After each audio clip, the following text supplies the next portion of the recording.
கோவை பாரதியார் பல்கலைக்கழகத்திற்கு நிலம் கொடுத்த விவசாயிகள் மாவட்ட ஆட்சியர் அலுவலகம் முன்பு காத்திருப்பு போராட்டத்தில் ஈடுபட்டுள்ளனர். கூடுதல் தகவல்களை செய்தியாளர் கார்த்திக் வழங்க கேட்கலாம். கார்த்திக், வணக்கம். விவசாயிகள் என்ன கோரிக்கையை வலியுறுத்தி போராட்டத்தில் ஈடுபட்டிருக்கிறார்கள்? முழு தகவல்களை சொல்லுங்க. வணக்கம். கோவை பாரதியார் பல்கலைக்கழகத்திற்கு நிலம் கொடுத்த விவசாயிகள் மாவட்ட ஆட்சியர் அலுவலகம் முன்பு 100க்கும் மேற்பட்டோர் குடும்பத்தினுடன் காத்திருப்பு போராட்டத்தில் ஈடுபட்டு வர்றாங்க. கடந்த 1981ஆம் ஆண்டு 960 ஏக்கர் விவசாய நிலம் பாரதியார் பல்கலைக்கழகத்துக்கு கையகப்படுத்தப்பட்டது.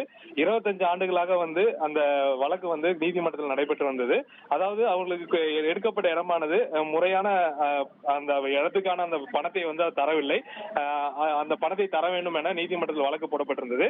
இந்நிலையில் கடந்த 2022ஆம் ஆண்டு அந்த வழக்கு முடிவுக்கு விவசாயிகளுக்கு அந்த வட்டியுடன் பணத்தை கொடுக்க வேண்டும். அதாவது 60 கோடி ரூபாய் வழங்க வேண்டும் என்று சென்னை உயர்நீதிமன்றம் அறிவித்திருந்தது. இந்த தீர்ப்பு இதுவரைக்கும் அந்த பணத்தொகை கொடுக்காத அடுத்து தற்போது விவசாயிகள் காத்திருப்பு போராட்டத்தில் ஈடுபட்டு இருக்காங்க.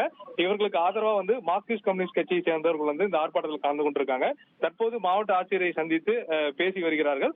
பேச்சுவார்த்தையில் உடன்பாடு எடுத்தால் அந்த போராட்டம் காத்திருப்பு போராட்டம் கைவிடப்படும், இல்லை என்றால் போராட்டம் தொடரும் என அவர்கள் தரப்புல தெரிவிச்சிருக்காங்க.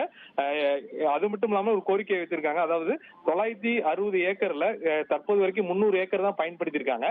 மீதும் அந்த 600 ஏக்கர் பயன்படுத்தாமல் இருக்கு. அப்படி இவங்க பணம் கொடுக்காவிட்டால் அந்த 600 ஏக்கரை இப்போது இருக்கக்கூடிய அந்த விவசாயிகளுக்கு பிரிச்சு கொடுக்க வேண்டும் என்ற கோரிக்கையும் அவர்கள் தரப்புல வச்சிருக்காங்க.